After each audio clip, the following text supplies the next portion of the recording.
นี้ปีชายาหนูโสกลับมาลุยนี่ปีชายา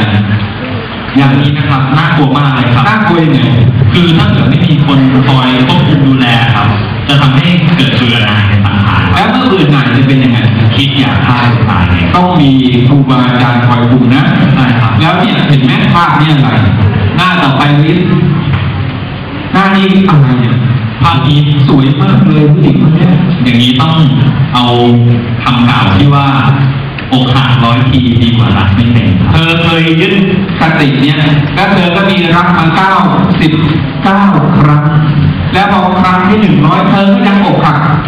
สุดท้ายเธอก็บอกจะอยู่บนทางเรือตายดีกว่าน่าสงสารนะครับโอ้น่าเศร้าจริงๆต่อไปลิศต่อไปคือมุนจิตตุกรรมยตายานครับกรรมยตาแปลว่าอยากมุนจิตุแปลว่าหนีพ้นมุนจิตุกรรมยตายานวิภาคอะไรอาวุโสดูแล้วขนลุกหมดเลยพอขนลุกเลยดูก่อนอาวุโสว่าภาพนี้มันเป็นตัวอะไรครับก็งูเหลือมกำลังขมือบวางเลยครับดูดิขมือบทั้งตัวเลยเข้าไปครึ่งตัวนะถ้าผมเป็นงูเหลือมนะอาวุโสเป็นกวางอาวุโสจะรู้สึกยังไงครับผมก็อยากจะหนีไปจากป่าอาวุโสดิอาวุโสจะขมือบผมได้ยังไงครับก็คือยานนี้ครับคือเป็นยานที่ใคร่หนีจากลูกนาครับอยากจะหนีเบื่อเหลือเกินไม่เห็นมีอะไรเลยเกิดมาก็แก่เจ็บตายหิวก็อยู่ทุกวันเบื่อแล้วเหมือนกวางที่หนีแล้วไอ้นกนั่นอะไรเกี่ยวอะไรนกตัวนี้นกตัวนี้เหมือนอาวุโสเลยครับทำไมจะมายุ่งอะไรกับผมก็อยู่คนเดียวดายนะครับคุณอย่าทำเป็นรู้ดีแล้วคุณจะมีเปล่าผมครับเดี๋ยวก็อกหักเหมือนกันนั่นน่ะเดี๋ยวก็มาครับของอย่างนี้แต่ว่าไอ้นกตัวนี้นี่ผมอยากจะบอกมันเลยบอกว่าน่าสงสารมันไม่เคยมีอิสระเสรีภาพบินไปตลอดสุดท้ายก็โดนขังกรงนะแสดงว่ายานนี้ต้องการจะบอกว่าอยากจะหนีไปให้พ้นนะอยากจะหนีจากการมีลูกน้ำไม่เอานะเกิดก็ต้องแก่เจ็บตายฉันอยากจะหนีหน้าต่อไปเรียนยานต่อไปคือปฏิสังขารยานครับปฏิสังขารยานคือเป็นคิดที่จะหนีครับเหมือนนักโทษครับคือนักโทษเนี่ยในตอนแรกๆเนี่ยเขาก็เกิดความเบื่อเขาเบื่อเสร็จก็เริ่มอยากจะหนีนะครับนี่นะครับคือยานตรงนี้เลยครับหาทางที่จะแหกคุกให้ได้ใช่ครับเหมือนหาทางหลุดพ้นคุณติ๊กเหลืออีกกี่นาทีดูให้ผมหน่อยผมต้องควบคุมเวลาอีก30 นาทีใช่ไหมโอ้ยังดีเวลาอยู่ดีมากเมื่อติดคุกอยู่ในรูปน้ำก็อยากจะหนีไปให้พ้นจากรูปน้ำก็หาทางคิดยานที่10นี่คือหาทางคิดคิดที่จะหนีแล้วสุดท้ายหนีได้ไหมหนีไม่ได้ต้องไปยานที่11ครับยานที่11คืออะไรคือสังขารเตขายานครับแปลว่าคือวางเฉยในรูปน้ำนั้นครับก็คือเราหนีไม่ได้แล้วเราก็ฆ่าตัวตายก็ไม่ได้บาปตกนรกอีกก็เลยต้องวางเฉยนี่ใช้คำภาวนาอย่างไงมันจะแก่ก็ช่างมันแล้วกันช่างหัวมันแล้วมันจะเจ็บมันช่างมันแล้วมันจะตายช่างมันแล้วถ้าแฟนจะทิ้งช่างมันก็ได้ครับรู้กันสองคนเราไม่บอกอย่างนี้ต้องการดอกจันไหมต้องการดอกจันเอาไว้ครับการดอกจันไม่ได้กี่ดาวเอาไปเลยครับ20 ดาว20 ดาวเลยเหรอครับเพราะอะไรที่ว่ายานนี้สำคัญเพราะว่ายานนี้นะครับเป็นยานสกัดดาวรุ่งครับโอ้โหนี่พูดภาษานักมวย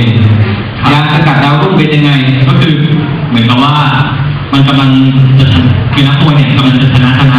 คือหมายความว่ามีนักมวยคนหนึ่งที่เขาจะปั้นให้เป็นแชมเปี้ยนใช่ครับแต่ไหมทีนี้ไอ้นักมวยคนเนี้ยเขาก็ต้องสอบต้องหามวยที่กระดูกไม่แข็งเอามาชกด้วยปรากฏว่าวันดีคืนดีเป็นไงอาวุโสวันดีคืนดีโดน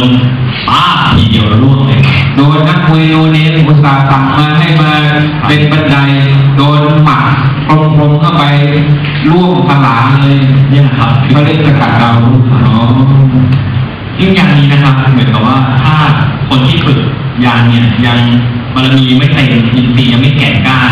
ก็จะตกไปสู่ยานต่ำครับแล้วไปอยู่ยานไหนยานต่ำไปอยู่ยานที่4ครับไม่ต้องไปเริ่มที่1ใช่ไหมใช่เริ่มที่ยานที่4เลยครับต้องเดินยานที่มาใหม่ครับต้อง ต้องเดินยานขึ้นมาใหม่เอาเล่นไงนะลุยหน้าต่อไปแล้วนี่อะไรเนี่ยปรับอินทรีย์โอ้โหคุณทำให้ผมนึกถึงปลาอินทรีย์ที่กินกับข้าวต้มเลยคือถ้าเกิดปรับอินทรีย์นี่คือปิ้งไปทอดมาใช่ไหมไม่ใช่ครับแล้วอินทรีย์คืออะไรอินทรีย์ก็คือในทะเลใช่ไหมอินก็คือในทรีย์ก็คือทะเล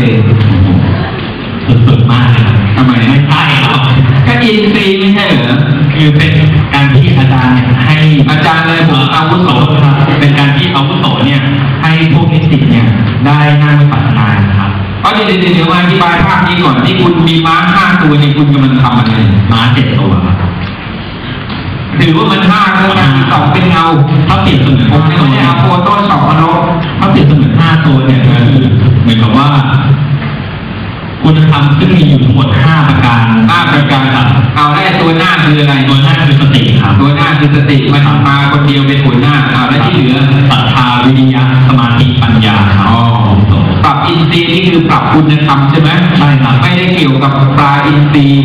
ไม่เกี่ยวไม่ได้เกี่ยวกับในทะเลไม่เกี่ยวโอเค